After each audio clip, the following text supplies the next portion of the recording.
الشيطان الرجيم بسم الله الرحمن الرحيم الحمد لله رب العالمين صلى الله على سيدنا محمد وأهل بيته الطيبين الطاهرين اللهم صل على محمد وآل محمد اما بعد ہماری موضوع گفتگو چل رہی تھی کہ معتاد مفید اباحہ ہے یا مفید ملک. تو سابقاً ہم نے کہا تھا کہ معروف علماء کا نظریہ اور مشہور کا نظریہ ہے کہ مفید اباحہ ہے. ٹھیک ہے جی. لیکن محقق ثانی محقق گرکی نے کہا کہ اس سے مراد نہیں کیا ہے مفید ملک کے متزلزل ہے. معتاد کیا فائدہ دیتا ہے؟ ملک متزلزل کا فائدہ دیتا ہے. تو اس کے حوالے سے مصنف کا کیا رائے انشاءاللہ آج ہم بیان کریں گے. ہاں جی. المشہور ہم دوبارہ پتہ ہے المشہور بین علمائنا ہمارے علماء کے ہم مشہور نظریہ ہے کہ عدم ثبوت الملک بالمعاتات یہ معاتات سے ملک کا فائدہ حاصل نہیں ہوتا ہے. وَإِنْ قُصِدَ الْمُتَعَاطِينَ بِهَا تملیغ گرچہ اس معاتات کرنے والے دونوں طرف نے قصد تملیغ کیا ہو تملیغ کے قصد سے کیا ہو لیکن عملاً فائدہ ہے واحد کا دیتا ہے ملک کا فائدہ نہیں دیتا ہے. وَلَمْ نَجِدْ بِهِ قَائِلًا بِهِ اور ہم نے اسی ملک کے قائل نہیں پایا بی کے ضمیر کے آگے دیتا ملک کی طرف. وَلَمْ نَجِدْ قَائِلًا بِالْمِلْك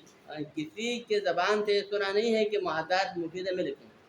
الى زمان المحقق الثانی محقق ثانی کے زمانے تک الذي قال به محقق ثانی آنے کے بعد اس نے کہا کہ معاتات مفید ملک ہے لیکن ملک سے مراد ملک ہے متزلزل کے بعد. ہاں جی. ولم يقتصر على ذلك محقق ثانی اپنے نظریے پر اکتفا نہیں کیا. اس نے مفید ملک کے دعویٰ کہ جو ہے خود اپنے نظریے پر اسی پر اکتفا نہیں کیا بل نسبہ الى الاصحاب بلکہ انہوں نے نظریے کو اصحاب کی طرف دیا کہ اصحاب کی طرف یعنی کہ جن فقہا نے معاتات کو مفید اباحہ قرار دیا ہے تو اباحہ سے ان کی مراد ملک مراد ہے یعنی ملک متزلزل مراد ہے. یہ کہاں ٹھیک ختم ہو گیا. اب یہاں سے آگے مصنف دیگر بعض علماء اعلام کی کلمات کو بلاتا ہے کہ ہم نے ظاہراً کہا تھا کہ یہ فقط محقق ثانی نے کہا ہے لیکن ہم جب علامہ کی کتاب تحریر کو دیکھتے ہیں تو ان کے بعد عبارت بھی ظاہر یہ لگتا ہے کہ ان کے نظر میں بھی مفید ملک ہے. ہاں جی. نعم ربما یوہمہ کی ضمیر کہا جاتا ہے یوہم الملک کبھی ملک والا توہم پیدا ہو جاتا ہے یعنی کہ گویا کہ ملک کا فائدہ دینے والا جو نظریہ سامنے آ جاتا ہے ظاہر ہو جاتا ہے. عبارت التحریر من کلام العلامہ یہ علامہ کے کلام تحریر کے کلام کے عبارات سے بھی جب ہم تھوڑا غور کریں تو اس سے لگتا ہے کہ علامہ کے نظر میں بھی کیا ہے معاتات مفید ملک ہیں. یہ ظاہراً یہ لگتا ہے حیث قال فیہ کیونکہ علامہ نے اپنی کتاب تحریر میں فرمایا وہاں اپنے عبارات کے اندر کیا فرمایا الاقوى ان المعاتات غیر لازمہ کہ ہمارے نظر میں اقوی یہ ہے کہ معاتات لازم نہیں ہے. لزوم کی نفی کی ہے اس نے صحت کی نفی نہیں کی. لزوم کی نفی کرنے کا مطلب یہ ہے کہ ملک تو ہے لیکن ملک لازم نہیں ہے. پہلی بات ایک لفظ اقوا یہ خود ایک دلیل ہے. انہوں نے کہا کہ اقوا انہوں نے کوئی اجماع کا دعویٰ نہیں کیا بلکہ اقوا کہنے کا مطلب کیا ہے کہ اس کے مقابلے میں جو ہے کوئی جو ہے لزوم کی نفی کرنے کو اقوا قرار دیا نا. تو لہٰذا ملک کے ہونے پر یعنی کہ جو یعنی بالخصوص اس نے لزوم کے مقابلے میں کیا لایا ملک تو ہے لیکن لزوم نہیں. تو لہٰذا لزوم کی نفی کرنا اقوا ہے لیکن اس کے مقابلے میں دوسرے افراد کا نظر کیا ہے کہ وہ لزوم نہیں ہے لیکن ملک کا فائدہ دینے کے حوالے سے بعض افراد موجود ہیں. یہاں تک لفظ اقوا خود ایک دلیل ہے کہ غیر لزوم کے بارے میں بہت سارے افراد غیر اقوا نظر کے قائل نہیں ہیں. حاجم الاقوا ان المعاتات غیر لازمہ یہ آگے جاتا ہے بل لکل منہما جب غیر لازمہ ہے نا نتیجتاً جب معاتات غیر لازمہ ہے تو غیر لازمہ کا نتیجہ کیا ہے لکل منہما فسخ المعاوضہ ان میں سے ہر ایک کو لینا کرنے اور دینا کرنے والے جو دونوں طرف ہیں ان میں سے ہر ایک کو حق حاصل ہے. کیا حق حاصل ہے حق المعاوضہ کے معاوضے کو فسخ کر سکتے ہیں. کب تک ما دامت العین باقیہ کہ جب تک عین دونوں کے پاس باقی ہے تو اس کو کیا ہے کہ وہ معاملہ فسخ کر سکتے ہیں. وَإِن تلفت لازم لیکن اگر وہ عین تلف ہو جائے تو پھر لازم ہو جاتا ہے. ٹھیک. اب اس عبارت کے اندر چند مقامات ہیں ان سے ہمیں ذہن میں آتا ہے کہ وہ اس کو مفید اباحہ نہیں سمجھتا ہے بلکہ مفید ہے یعنی اس نے گویا کہ اباحہ کی نفی کی بلکہ ملک کو ثابت کیا ہے. ٹھیک. یہ کہاں سے سمجھ میں آتا ہے نمبر ایک اس کے لفظ اقوا ہیں کیونکہ اقوا لزوم کا نہ ہونا قول اقوا ہے. ٹھیک ہے غیر لازمہ یعنی ہم لوگ لزوم کی نفی کی ملک کا فائدہ دے دیتا ہے، یہ قول آپ کا مطلب ہے کہ دوسرے گروہ کا نظریہ کیا ہے کہ وہ ملک کا فائدہ دیتا ہے لیکن یعنی ملک کے لازم یعنی کہ کیا ہے اباحہ، یعنی اباحہ ہونا اس کے مقابلے میں اباحہ ہے نا، اباحہ کے بارے میں دوسرا نظریہ ہے، لیکن قول اقوا یہ ہے کہ یہ لازم نہیں ہے۔ الاقوا ان المعتاد غیر لازم، اقوا یہ ہے کہ معتاد لازم نہیں ہے، اس کے مقابلے میں غیر اقوا کیا ہو سکتا ہے؟ اباحہ ہے، تو لہٰذا اباحہ ہونا غیر اقوا، ٹھیک ہے۔ لکل، اس کے بعد پھر آگے دوسرا مطلب کہاں سے مطلب فسخ المعاوضہ، یہ جملہ بھی ملک کی طرح اشارہ کرتے ہیں، کیوں؟ کیونکہ فسخ کرنا معاوضات کے اندر ہوتا ہے، اگر مفید ملک ہو، وَإِلَّا اگر مفید ملک نہ ہو تو پھر فسخ کا جملہ لفظ نہیں ہوتا بلکہ رد کا جملہ استعمال ہوتا ہے، کہ اگر معاملہ لازم نہ ہوا ہو تو اس میں لفظ رد آ جاتا ہے، لفظ فسخ نہیں آتا، لہٰذا لفظ فسخ آنے کی بات کی دلیل ہے کہ وہ اس کو مفید ملک سمجھتا ہے، تب جا کے فسخ کا جو کی بات جو ہے درمیان میں آ گئی ایک۔ اور اس کے بعد تیسرا پوائنٹ معاوضہ، معاوضے کے لفظ کے ظاہر سے کیا سمجھ آتا ہے؟ معاوضات اسے کہتے ہیں جو مفید ملک ہو، وَإِلَّا جو ملک کا فائدہ ہے اس کو معاوضہ ہی نہیں کہتے ہیں، جتنے خود لفظ معاوضے کا جو ظاہر ہے سمجھتا ہے کہ وہ علامہ کیا سمجھتا ہے، اس کو مفید ہے ملک سمجھتا ہے، وَإِلَّا معتاد کو معاوضہ شمار نہیں کرتا۔ تیسرا پوائنٹ نمبر 3۔ اور اس کے بعد چوتھی بات لازمت، انطلافات لازمت، یہ لفظ لازمت کا بھی جو انہوں نے بھول جائے، اس کا مطلب ہے کہ پہلے تو ملک ہے لیکن لازم نہیں ہے، لیکن طلب ہونے کے بعد کیا ہوا، پھر وہ ملک کے لازم میں بدل گیا، یہ جملہ۔ تو لہٰذا یہ 4 تقریباً مقامات ہیں، ان 4 تقریباً مقامات کے اندر غور کرنے سمجھاتا ہے کہ گویا کہ یہ ہے علامہ کیا سمجھتے ہیں، معتاد کو مفید ہے ملک سمجھتے ہیں، اباحہ کے قائل نہیں، ختم۔ ولیذا یعنی انتہا کلام العلامہ فی التحریر، علامہ کی کلام ختم ہو گیا۔ ولیذا اور اسی وجہ سے، لذا کا اشارہ ہے لذا لأن المفہوم من کلام العلامہ هو الملک لا الاباحہ، کیونکہ علامہ کے کلام سے ملک سمجھ آتا ہے، اباحہ سمجھ میں نہیں آتا ہے، تو اس وجہ سے نسب ذالک الیہ فی المثال، نسب منسوب کیا ذالک یعنی ملک کو، ذالک کا اشارہ کیا ہے ملک،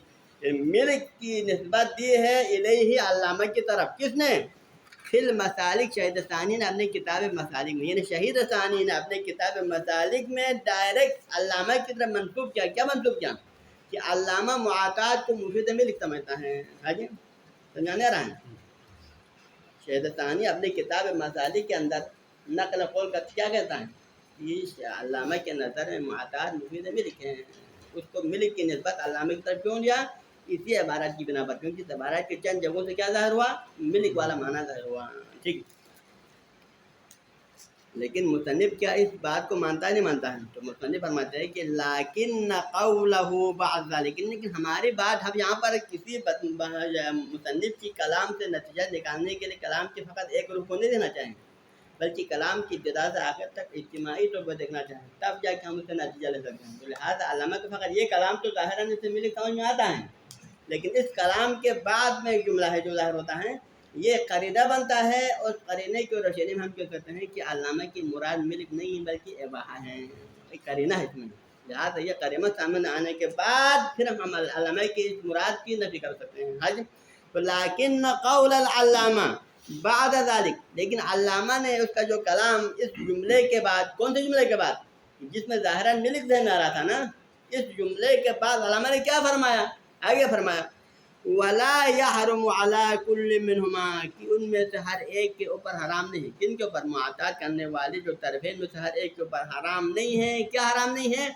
الانتفاع بما قصد قبضہ، کہ جو دونوں طرفین میں سے جو مال قبضے میں لیا ہے، مثلا میں نے کتاب اس کے قبضے میں لیا، اس سے پیسہ میرے قبضے میں لیا، تو اس پیسہ اور کتاب کے اندر انتفاع کرنا حرام نہیں ہے۔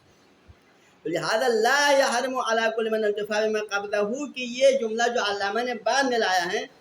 تو لہذا یہ جو ہے سمجھ آتا ہے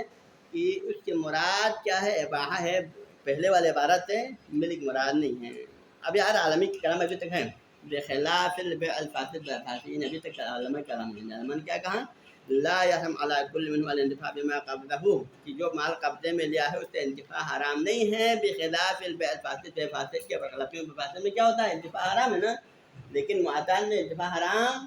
نہیں ہے، حج۔ تو لہٰذا یہ والا علامہ کے جو کلام قولہ ظاہر ہے، ان کا خبر ادھر ہے، لیکن قولہ ظاہر، لیکن خبر ادھر آ گیا، لیکن قول العلامہ ہذہ، علامہ کے بعد والا یہ جملہ کہ ان کل منہما انہ لا یحرم علی کل منہما الانتفاع بما قبلہ کا یہ جملہ ہے ظاہر، اس کلام کا ظاہر کیا ہے کہ ان مرادہ مجرد الانتفاع، کہ علامہ کے سابقہ عبارات میں بھی مراد کیا ہے اباحہ مراد ہے، ملک مراد نہیں ہے۔ گرچہ ہم نے علامہ کے پہلے والے کلام سے کیا نتیجہ لیا تھا کہ دو تین الفاظ کے ظاہر سے لیا تھا کہ علامہ کے مراد شاید کہ معطا مفید ملک ہے، لیکن اس بعد والے عبارات نے مطلب واضح کر کے کیا سمجھائیں کہ پہلے والے کلام کے اندر بھی علامہ کے مراد ملک مراد نہیں ہے، بلکہ علامہ کی مراد کیا ہے اباحہ مراد ہے۔ یہ اس بات کو بعد والے جملے نے کیا کیا واضح کر دیا۔ کیوں؟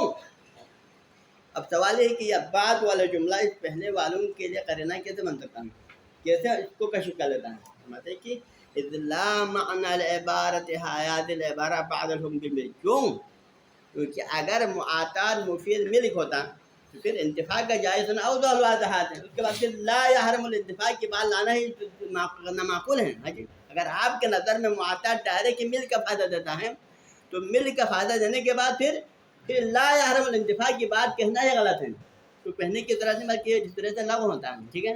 لہذا لا یحرم الانتفاع کا کہنا کس بات کی دلیل ہے کہ خود معطات ملک کا فائدہ نہیں دیتا ہے، لہذا جب ملک کا فائدہ نہیں دیتا تو پھر ہمارے ذہن میں سوال آتا ہے کہ پھر جب ملک کا فائدہ نہیں دیتا تو شاید یہ بے فاسد کی طرح انتفاع حرام ہے یا انتفاع جائز ہے۔ اس احتمال کو دور کرنے کے لیے علامہ نے کیا فرمایا کہ یہ ملک کا فائدہ تو نہیں دیتا ہے لیکن پھر بھی اباحہ کا فائدہ دے دیتا ہے، اس وجہ سے طرفین میں سے ایک پر انتفاع حرام نہیں ہے، لہذا یہ انتفاع حرام نہ ہونے کا جملہ کس کا فرع ہے؟ عدم الملک کا فرع ہے۔ وَإِلَّا ملک کو معنی کس طرح میں یہ بعد میں لانا ہی اس طرح سے کل عدم ہے، سمجھ آ رہا ہے؟ لہذا لا معنی لہذا العبارہ بعد میں لا یحرم الانتفاع والے جملے کے لانے کا فائدہ نہیں بنتا ہے بعد الحکم، اگر علامہ کی مراد کیا ہوتا ملک والا حکم ہوتا تو فہذا یفہم منہ ماذا ان مقصود العلامہ والاباحہ لیس الملک، سمجھ آ رہا ہے؟ ختم۔ اب آتا ہے ہم نے اوپر علامہ کے کلام کے چند نقطوں سے ظاہر کیا تھا نا کہ اس کی مراد ملک ہے اباحہ نہیں، اس سے کیا مراد ہے؟ اما قولہ رہ گیا علامہ کے یہ جملے پہلے میں کہا نا کہ الاقوا کیا کہا تھا؟ اقوا ان المعطات غیر لازم کہا تھا نا، یہ لفظ اقوا سے کیا مراد ہے؟ کہ هو اشارۃ الی خلاف المبین، یہاں پر علامہ کے لفظ اقوا کا اشارہ اباحہ والوں کی طرف نہیں ہے کہ ہمارے نظر میں تو یہ ملک ہے لیکن دوسروں کے مقابلے میں اباحہ ہے۔ یہاں پر لفظ اقوا اباحہ والوں کے مقابلے میں نہیں لایا ہے کہ ہم ملک کے فائدہ سمجھتے ہیں لیکن باقی لوگ اباحہ سے قائل ہیں، بلکہ یہاں لفظ اقوا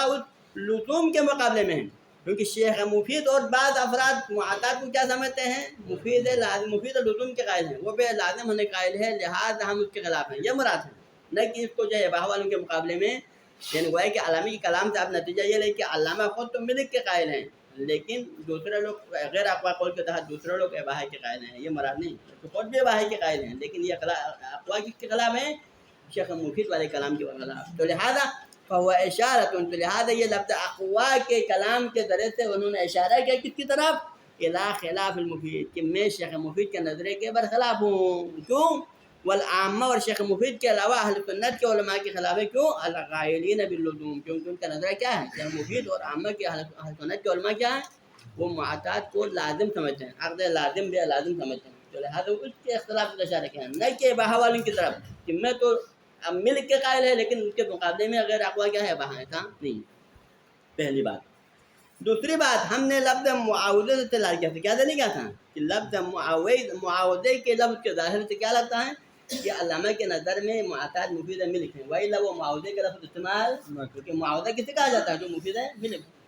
فرماتے ہیں کہ وہ اطلاق المعاوضہ علیہ، معطات ٹھیک ہے یہ مفید ملک نہیں ہے اباحہ کا فائدہ دیتا ہے لیکن پھر بھی معطات کے اوپر معاوضے کا عنوان صدق آ جاتا ہے، اس کو معاوضہ کہا جا سکتا ہے، کیوں کہا جا سکتا ہے؟ بے اعتبار ما قصدہ المتعاطیان، کیوں؟ کیونکہ متعاطین نے معاوضے کا قصد کیا تھا نا، ہمارے پاس کس معطات کے ہو رہا ہے کہ جس معطات نے متعاطین نے ملک کا قصد کیا ہو لیکن شرعات نے اس کو جو ہے اباحہ کا فائدہ دیا، دیا نہیں دیا؟ تو لہٰذا ہم نے معطات کو معاوضے کا نام دیا، تو کس لحاظ سے نام دیا ہے؟ معطات کرنے والوں کے قصد کو بنیاد پر، کیونکہ انہوں نے معاوضے کا قصد کیا، انہوں نے ملک کا قصد کیا، اس اعتبار سے اس کے اوپر معاوضے کے عنوان صدق آ جائے، نہ کہ اس کا مفید ملک ہونے کی وجہ سے۔ حج دو، اس کے بعد تیسرا کلام کہاں سے نتیجہ لیا تھا؟ لفظ فصل کیا تھا نا کہ علامہ نے کیا کہا کیا کہتا ہوں بالکل منہما فسق المعاوضہ ما دامت العین باقی، یہ کہا تھا نا کہ ان میں سے ہر ایک کو معاوضے کو فسخ کرنے کے اختیار حاصل ہے جب تک باقی ہیں۔ تو لفظ فسخ سے نتیجہ لیا تھا کیونکہ علامہ معاطات کو مفید ملک سمجھتا ہے، لہٰذا اس وجہ سے لفظ فسخ استعمال کیا، وإلا کیا کرنا چاہتا، رد استعمال کرنا چاہتا یہ۔ تو پھر فرماتے ہیں کہ اطلاق الفسق علی الرد بهذا الاعتبار، وہ بھی اسی وجہ سے ہیں، اس کا بھی وجہ یہ ہے کیونکہ یہاں پر متعاملین نے یا متعاطین نے معاملہ کرتے وقت اس کا قصد کیا تھا، معاوضے کا قصد کیا تھا، ملک کا قصد کیا تھا، لہذا معاوضین کے اس ملک کے قصد کی بنا پر ہم نے اس فسق کو کیا ہے، رد کی جگہ پر فسق استعمال کیا، معاوضے کو ابھی عنوان دیا اور لفظ فسق کو انہیں کی قصد کی بنا پر ہم نے لفظ فسق استعمال کیا، کیونکہ انہوں نے کیا قصد کیا، معاوضے کا قصد کیا، لہذا ان کے قصد کی بنا پر ہم نے اس رد کے جگہ پر کیا لفظ آیا، فسق کے لفظ کو لایا، متعاطین کی قصد کو مد نظر رکھتے ہوئے، ٹھیک۔ اور اس کے بعد آخری بات لزوم کی بات، کیا کہا تھا، فَإِن تَلَفَتْ لازمت، اگر این تلف ہو جائے تو لازم ہے، اس ہم نے کیا نہیں چل جاتا، تو مطلب یہ کہ پہلے ملک تو ہے لیکن لازم نہیں تھا، لیکن تلف ہونے کے بعد پھر لازم ہوا، یہ نہ چل جاتا نا۔ فرماتے ہیں کہ وَقَذَا اللُّزُومُ، اور یہی حال لزوم کا بھی ہے، ان ہم نے لزوم کی لفظ کیوں لایا درمیان میں، علامہ نے لفظ لزوم کو درمیان میں اس لیے لایا، پھر وہی متعاطین کی قصد، کیونکہ انہوں نے کیا قصد کیا تھا، معاوضہ کرتے وقت، معاطات کرتے وقت ملک کا قصد کیا تھا، لزوم کا قصد کیا تھا، لہذا اس قصد کو مد نظر رکھتے ہوئے ہم نے کیا کہا، ان تلفات لازمت کا لفظ استعمال کیا، لہذا یہ ساری چیزیں اس بات کی دلیل نہیں ہے کہ علامہ کے مراد کیا ہو کہ معاطات مفید ملک ہے، یہ مراد نہیں، بلکہ علامہ کے مراد کیا ہے، معاطات مفید اباحہ ہے، ختم ہوتے ہیں آج۔ وَيُؤَيِّدُ مَا ذَكَرْنَا،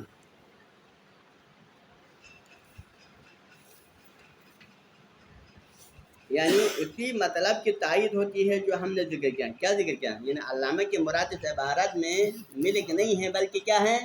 اباحہ ہے، ما ذکرنا، بلکہ بات فرماتے ہیں کہ بل یدل علیہ، بلکہ تائید کی بات نہیں ہے بلکہ یدل علیہ،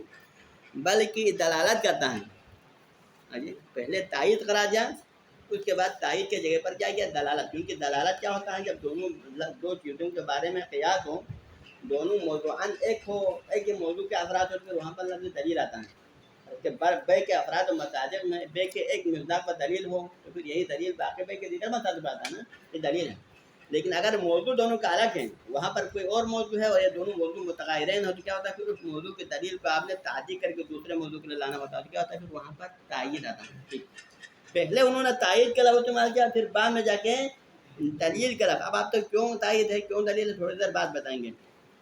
تو تائید کیا ہے ہمارے مطلب کی، مطلب کیا تھا کہ علامہ کی مراد اباحہ ہے، ملک نہیں ہے، اس کی تائید کیا ہے،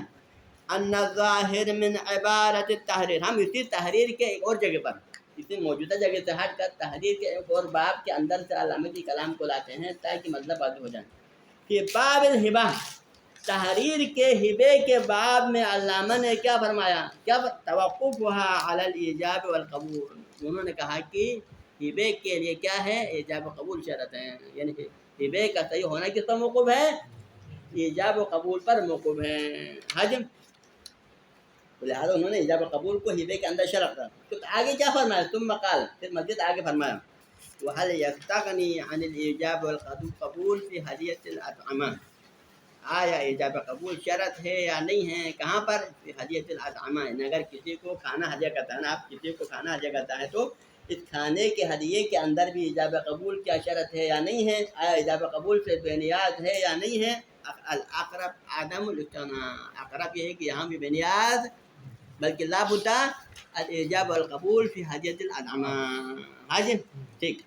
یہ کہا۔ اس کے بعد آگے فرماتے علامہ، نعم یباح التصرف، تو مطلب یہ کہ یہاں مل کا فائدہ نہیں دے رہا ہے، ہدیے کے اندر بھی ایجاب قبول نہیں ہے، ادھر ہبے کے اندر بھی ایجاب قبول شرط ہے، تو لہٰذا ایجاب قبول کے بغیر نہ ہبہ لازم بن سکتا ہے، نہ ایجاب قبول کے بغیر وہ ہدیہ لازم بن سکتا ہے، مفید ملک دونوں نہیں بن سکتا ہے، بلکہ کیا ہے، نعم یباح التصرف بشاہد الحال، بلکہ فقط تصرف مباح ہو جاتا ہے، قرینہ مقامی اور قرینہ حالیہ، کیونکہ قرینہ حالیہ یہی کہ کھانا دوسرے کو مباح کرا دیا، ہدیہ دوسرے کو مباح کرا، یہی سمجھ آتا ہے، تو لہٰذا فقط اباحے کا فائدہ دیتا ہے لیکن ملک کا فائدہ نہیں دیتا، ٹھیک۔ تو لہٰذا مطلب ہے کہ یہاں پر جو تعاطی ہے مطلب یہ ہے کہ ہدیے اور ہبے کے اندر بھی کیا ہوا، جب ایجاب قبول نہیں ہوا، بغیر ایجاب قبول کے ہدیے کے اندر کیا ہے، معاطات ہے، بغیر ایجاب قبول والے اس ہبے کے اندر کیا ہے، ہبہ معاطاتی ہوا نا۔ تو لہٰذا انہوں نے ہبہ معاطاتی اور ہبہ ہدیہ معاطاتی کو کیا کرا دیا، مفید اباحہ کرا دیا۔ تو لہٰذا یہاں پر جب مفید اباحہ ہے تو پھر یہاں بے کے اندر بھی کیا ہونا چاہیے، مفید اباحہ ہونا چاہیے، ہونا چاہیے نا، ہونا چاہیے۔ اب یہ ہمارے مطلب کے لیے تائید کیوں ہے اور دلیل کیوں ہے، سوال۔ تو لہٰذا تائید کی سچ بات ہے، کوئی آ کر یہ کہہ سکتے ہیں کیونکہ بے کے مسئلے میں کیونکہ دلیل تعبدی موجود ہے، اور دلیل تعبدی نے آ کر کیا کرا دیا، ہو سکتا ہے کہ دلیل تعبدی آ کر بے کے اندر اس کو مفید ملک قرار دیا ہو، لیکن وہ دلیل تعبدی شاید ہبہ ہو جو ہے ہدیے کے اندر شاید نہ ہو، تو ممکن ہے اس وجہ سے وہاں پر مفید ملک نہ ہو لیکن یہاں بے کے اندر مفید ملک ہو، لہٰذا اس بنا پر ہم اس کو اس کے لیے تائید قرار دے سکتے ہیں۔ لیکن دوسری طرح سے ایسا کوئی دلیل تعبدی موجود نہیں، فرض کریں ہمارے پاس معاطات کے مفید ملک ہونے پر کوئی دلیل تعبدی موجود نہیں ہے، دلیل تعبدی موجود نہ ہو تو نتیجتاً پھر ہبہ اور ہدیہ اور یہ بے دونوں تینوں معاطات ہے کہ معاطات وہاں پر بھی معاطات ہے، یہاں پر بھی معاطات ہے، لہٰذا نتیجتاً جب ہبہ اور ہدیے کے اندر معاطات مفید اباحہ ہو سکتا ہے تو بے کے اندر بھی مفید اباحہ ہو، تو لہٰذا موضوعاً سب کے سب کیا ہے، ایک ہیں، ان میں تغیر نہیں۔ جب تغیر نہیں ہے تو پھر وہی دلیل یہاں پر بھی دلیل علامہ کی وہی وہاں کا کلام جو معاطات ہبہ اور ہدیے کے اندر ہے اسی کلام کو یہاں ملک یا بے کے اندر بھی ہم لاگو کر سکتے ہیں کہ جب علامہ وہاں پر جب اس کو مفید اباحہ سمجھتے ہیں تو یہاں پر بھی کیا ہونا چاہیے، مفید اباحہ اس کے نظر میں حج۔ فَإِذَا لَمْ يَقُلْ فِي الْهِبَةِ بِصِحَّةِ الْمُعَاطَاةِ، جب علامہ نے ہبے کے اندر معاطات کو صحیح کرا، صحیح سمراج مفید ملک مراتے ہیں پر، جب علامہ نے ہبے کے اندر اس ہبہ معاطاتی کو مفید ملک نہیں سمجھا تو فَكَيْفَ يَقُولُ بِهَا فِي الْبَيْعِ، تو کیسے بے کے اندر مفید ملک قرار دے سکتے ہیں، بتا رہا ہے مفہوم اولویات جاری ہوتا ہے یہاں پر کہ اگر وہاں پر ہبہ معاطاتی اور ہدیہ معاطاتی کو مفید ملک قرار نہ دے تو پھر بطر کا اولا بے معاطاتی کو بھی مفید ملک نہیں ہونا چاہیے، کیوں؟ کیونکہ وہ عقود جائزہ ہیں، ہبہ اور ہدیہ کیا ہے، عقود جائزہ ہیں، اس میں تھوڑا اہتمام کم ہوتا ہے، لیکن بے عقود لازمہ ہیں، تو لہٰذا عقود جائزہ کے اندر مفید ملک نہیں ہو سکتا، تو پھر عقود لازمہ میں بطر کا اولا کیا ہے، مفید ملک نہیں ہونا چاہیے۔ لہٰذا بنا پر علامہ کے وہاں کے کلام یہاں پر اولویات کے ذریعے ثابت ہو جاتا ہے کہ وہاں پر جب علامہ مفید جو ہے ملک نہیں سمجھتا ہے ہبہ معاطاتی اور ہدیہ معاطاتی کو، تو پھر بے کو بطر کا اولا اس کو مفید ملک نہیں سمجھنا چاہیے، بلکہ علامہ کے نظر میں یہاں پر بھی مفید اباحہ ہے۔ یہ کلام ہمارے لیے قسم کا قرینہ ہے، ٹھیک ہے جی، ختم۔ لہذا نتیجتاً معروف فقہا کا نظریہ کیا ہے، ابھی تک محقق کرکی کے علاوہ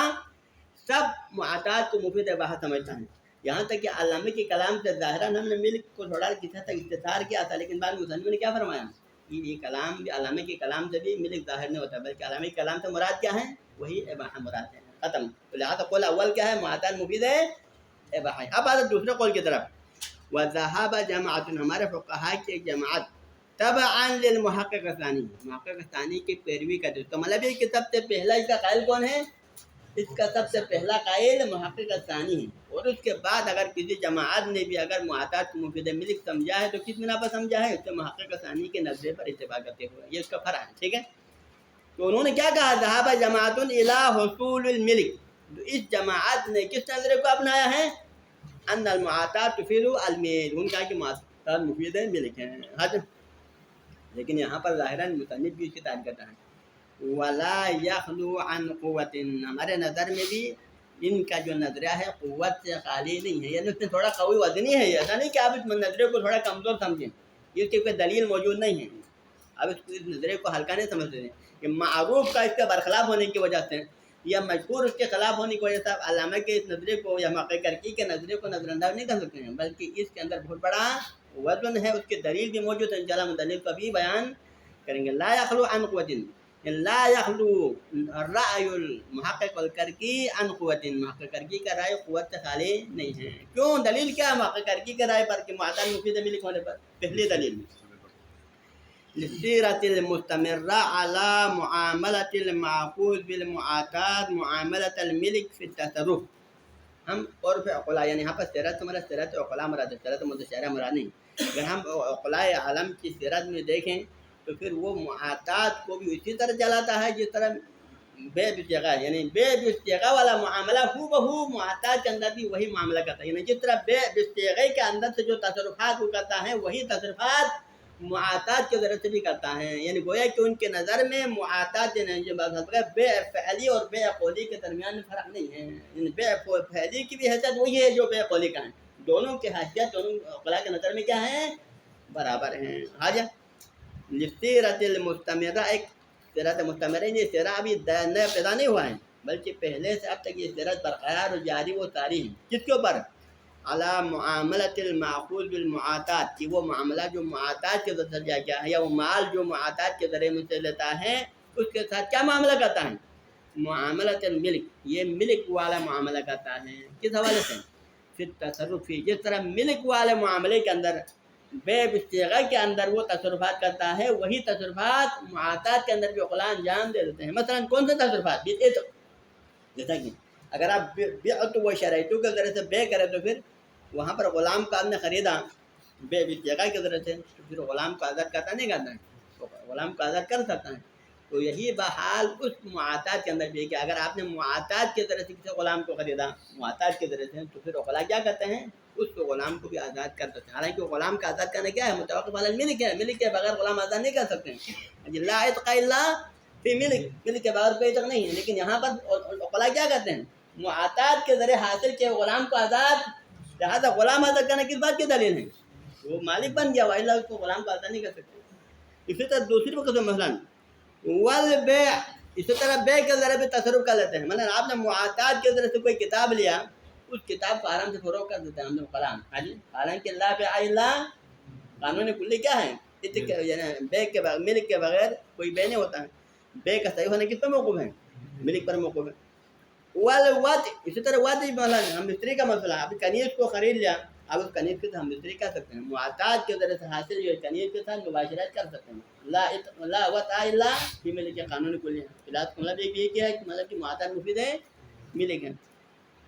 والایصاء، اسی طرح وصیت،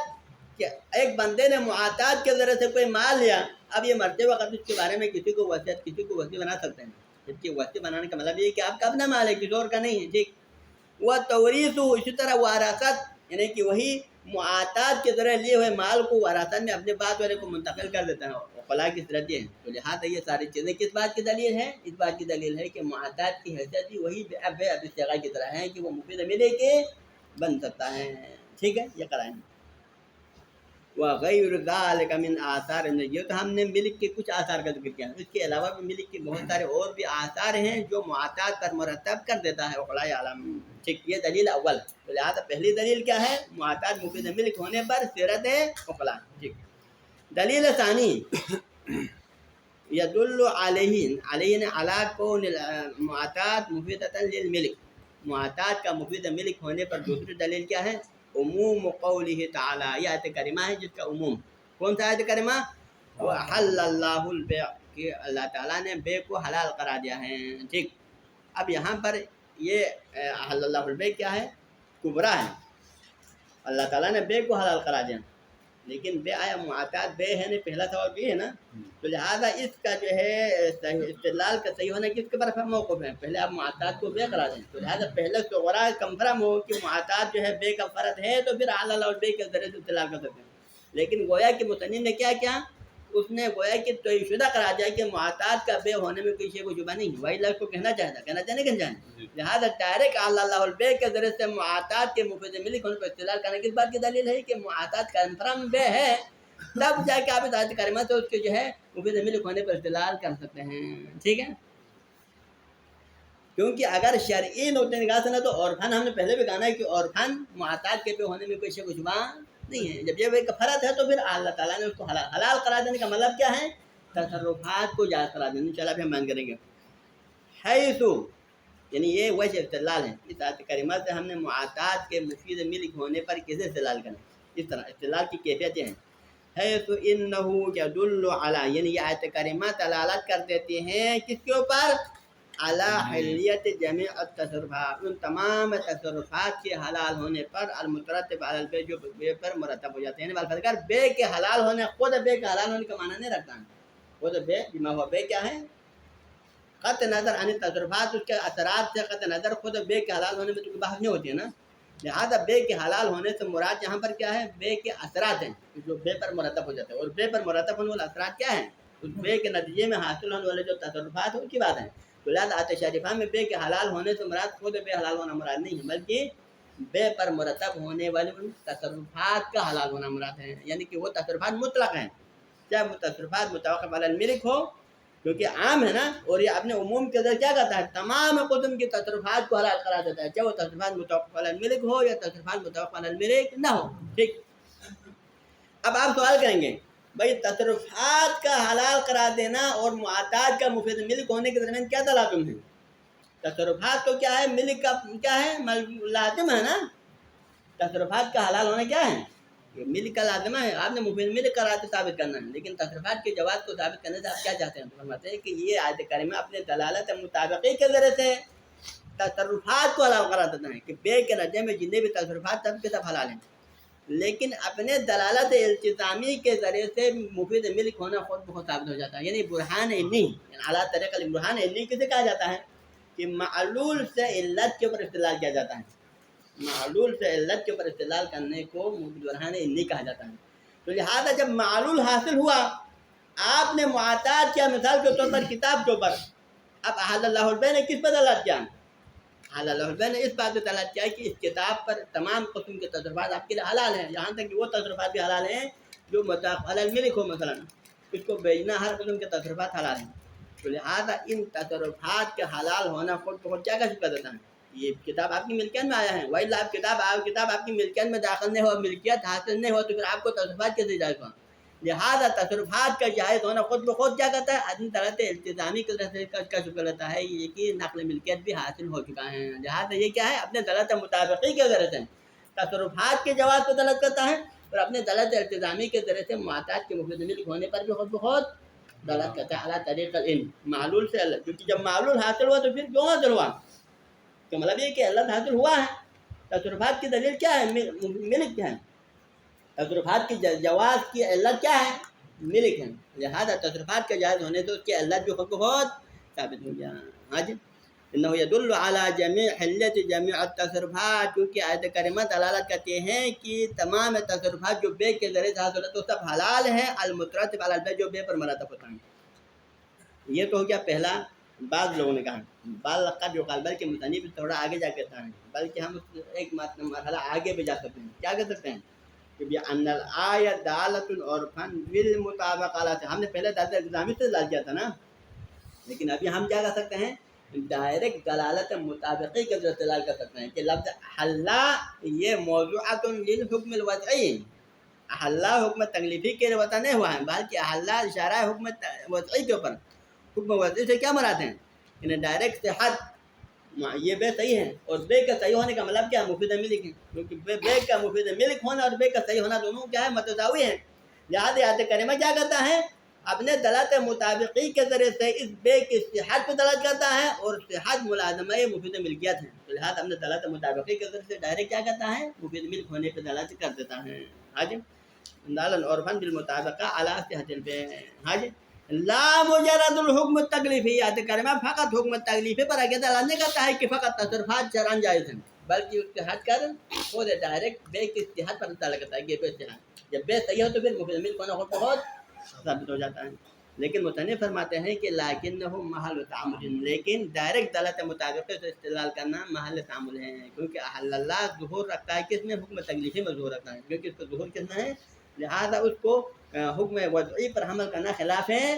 ظاہر، اور خلاف ظاہر پر حمل کرنے کے لیے کیا کیا جائے؟ قرینہ چاہیے، جب تک قرینہ نہ ہو آپ کسی مطلب کو خلاف ظاہر پر حمل نہیں کر سکتے ہیں۔ ختم، ٹھیک، یہ تو ہو گیا اس آیت کریمہ سے معتاد کا مفید ملک ہونے پر استدلال۔ اب خود معتاد بے کا فرد ہونا نہ ہمیں کنفرم ہے یا نہیں، کیونکہ آپ نے بے معتاد کی مفید ملک پر استدلال کرا ہے نا، لیکن یہ کس کا فرع ہے؟ پہلے معتاد کو بے کا فرد ہونا ثابت کرنا چاہیں، معتاد بے کا فرد ہو تو پھر یہ آیت کریمہ کے ذیل میں شامل ہوگا، ایسا نہیں ہوگا۔ فرماتے ہیں کہ وَأَمَّا منع صدق البیع علیہ عرفاً، لیکن اگر کوئی بندہ کہے کہ عرفاً معتاد پر بے صدق نہیں آتا ہے، عرفاً معتاد کو بے کے معتاد سے بیعت کی نفی کرنے جو بات ہے، یہ عرفاً مکابرۃ، یہ بالکل ہی حد درمی ہے، یہ اگر مصنف کے نظر میں عرفاً معاطات کا بے کا جو ہے فرد ہونے میں کوئی شک نہیں ہے، اور الواضحات ہیں، اور الواضحات مثلا اگر سب کو یہ کہے کہ عرفاً معاطات بے نہیں ہے تو پھر یہ کیا ہے، حتمی اور ضد کے علاوہ کچھ بھی نہیں ہے، تو لہٰذا کنفرم طور پر معاطات بے کا فرد ہے، اور آیت کریمہ معاطات کو بھی شامل کر لیتا ہے، اور معاطات کے مفید ملک ہونے پر بھی دلالت کر لیتی ہیں۔ حج تو لہٰذا یہ ہو گیا دوسرا دلیل نمبر 2 معاطات کے مفید ملک ہونے پر۔ تیسری دلیل وَأَمَّا دَعْوَى الْإِجْمَاعِ، یہ تو یہ اشکال کا جواب ہے، وَأَمَّا دَعْوَى الْإِجْمَاعِ فِي كَلَامِ بَعْضِهِمْ، یعنی یہ ایک اشکال مقدر کا جواب ہے کہ بعض علماء نے طرح سے معاطات سے بے کی نفی کی ہے، پھر آپ کیسے کہہ سکتے ہیں کہ معاطات بے ہیں؟ اس کا جواب ہے اما دعوی الاجماع فی کلام بعضهم، بعض علماء نے اپنے کلام میں اجماع کا دعویٰ کیا، کس بات کے اوپر؟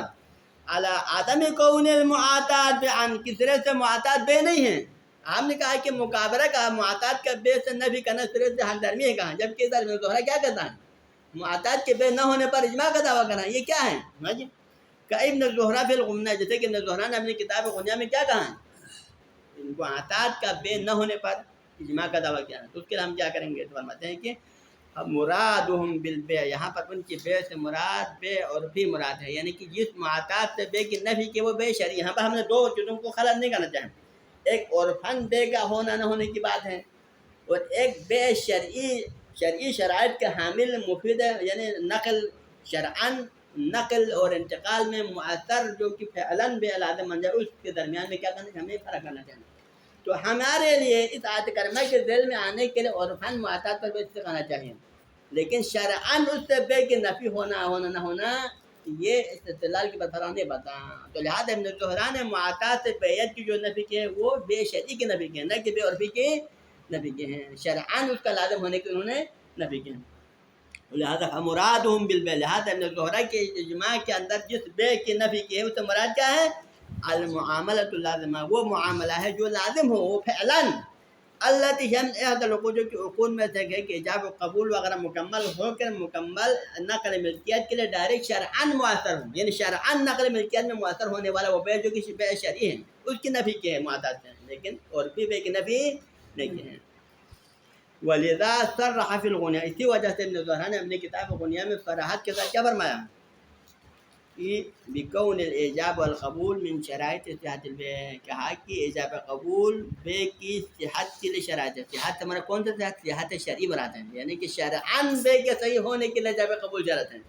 لیکن عرف عام میں معاطات کے عنوان سے تکانے کے لیے حقیقتاً عنوان سے تکانے کے لیے، یعنی بات اگر عرفاً بے کا عنوان سے تکانا الگ چیز ہے،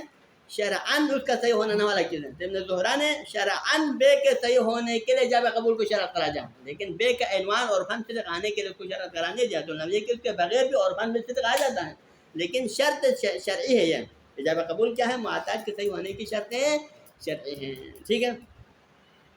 وہ دعویٰ، اب اگر پھر کوئی اگر اعتراض، یہاں کوئی بندہ دوسرا بندہ اعتراض کرتا ہے، جی دوسرا دعویٰ کہ ان دعویٰ ان البیع الفاسد عندهم لیس بیعا، اگر کوئی بندہ کہتا ہے نا کہ دیکھو بے فاسد فقہا کے نظر میں بے نہیں ہے، بے فاسد فقہا کے نظر میں کیا ہے، بے نہیں ہے، یہ جملہ کیوں لایا، کیونکہ آپ نے صحت اور حقیقت کے درمیان فرق کیا نا کہ حقیقتاً بے کا عنوان تو اسی تک آ جاتا ہے، لیکن یہاں پر نفی کرنے والوں نے کس کی نفی کی، صحت کی نفی کی، تو ایک بندہ درمیان میں کہتے ہیں کہ صحت اور حقیقت میں فرق نہیں ہے، اب صحیح والوں کی نظر میں کیا ہے، جو افراد کہتے ہیں کہ جو بے وغیرہ صحیح کے لیے وضع ہو تو ان کے نظر میں صحیح اور حقیقت میں فرق نہیں ہے، کہ اگر صحیح ہے تو پھر بے کے عنوان حقیقتاً سے تک آتا ہے، اگر صحیح نہیں ہے تو حقیقتاً بے کے عنوان سے تک نہیں آتا ہے، تو لہٰذا جو افراد کہتے ہیں کہ بے فاسد بے نہیں ہے، اس کا مطلب ہے کہ ان کے نظر میں کیا صحت اور حقیقت کے درمیان میں تلازم ہے، لہذا بے فاسد کے اندر جب شرط فاسد ہو تو نہیں جاتا ہے، وہاں پر صحت بھی منتفی ہے، جب صحت منتفی ہے تو حقیقت بھی منتفی ہے، لہٰذا انہوں نے کہا شرط بے فاسد بے نہیں ہے، انہوں نے بے کی حقیقت کی نفی کی، کیوں؟ کیونکہ اس کی صحت کی شروع نہیں ہے تو پھر دائرے کے بے فاسد بن جاتا ہے، لہٰذا نتیجتاً کیا ہے، حقیقت اور صحت میں لازم و ملزوم ہے، جب بھی آپ صحت کی نفی کریں تو وہاں پر حقیقت کی بھی نفی ہو جاتا ہے، ایسا نہیں کہ بے حق ہے، لیکن ہاں اگر عام والوں کے نظر کو ماننے کی صورت میں ٹھیک ہے، کیونکہ حقیقت والوں کے نظر میں کیا ہے، بے صحیح بھی بے ہے، بے فاسد بھی بے ہے، لیکن صحیح والوں کے نظر میں کیا ہے، بے صحیح بے ہے، بے فاسد بے نہیں ہے، تو جیسے صحت اور حقیقت شریعہ کے درمیان میں کیا ہے؟ تلازم ہے. لہذا اس کا ہم کیا جواب دیں؟ فرماتے ہیں کہ وَالدَّعْوَى ان البیع الفاسد عندهم لیس بین، اگر کوئی دعویٰ کرے کہ بیع فاسد فقہا کے نظر میں بیع نہیں ہے، یا بیع نہ ہونے کا مطلب کیا ہے؟ صحت و شرع حقیقت کے درمیان میں تلازم ہے. جہاں صحت کی نفی ہوتا ہے وہاں پر بیع کی حقیقت کی نفی ہو جاتا ہے. تو اس کا جواب کیا ہے؟ قد عرفت الحال فیہا. اس کا جواب ہم نے پہلے جان لیا کہ ہم نے جو ہے حقیقتاً صدقانہ نانے کے معیار ایک بے کے حقیقتاً عرفاً بے کا صدقانہ اور حقیقتاً شرعاً بے کا صدقانے کے درمیان زمین و آسمان کا فرق ہے. تو لہٰذا بے فاسد بے نہ ہونے سے مراد شرعاً بے نہیں ہے، وہاں پر شرعی بے شرعی کی نفی ہے، لیکن عرفاً بے کی نفی نہیں. کہ فقہا نے بے فاسد بے نہیں ہے کہا تو مراد کون سا بے نہیں ہے؟ شرعاً بے نہ ہونے کی نفی ہے، لیکن عرفاً بے ہونے کی نفی انہوں نے نہیں کی ہے. تو لہٰذا جتن معاملات کا دار مدار عرفاً بے کا صدقانہ نہ ہے. تو لہٰذا اگر کوئی عرفاً بے صدق آ جاتا ہے لیکن شرعاً کوئی شرط شرعی وہاں موجود نہ ہو تو پھر وہ شریعت میں کیا ہوتا ہے؟ بے کی نفی کرتا ہے، لیکن پھر بھی عرفاً حقیقتاً بے کے عنوان پر صدق آ جاتا ہے. لہٰذا دونوں ہمیں کیا کرنا چاہیے؟ فرق کرنا چاہیے بے حقیقی عرفی اور بے شرعی کے درمیان. ہاں جی، یہاں پر میرے خیال میں رکنا چاہیے. صلی اللہ علیہ سیدنا محمد.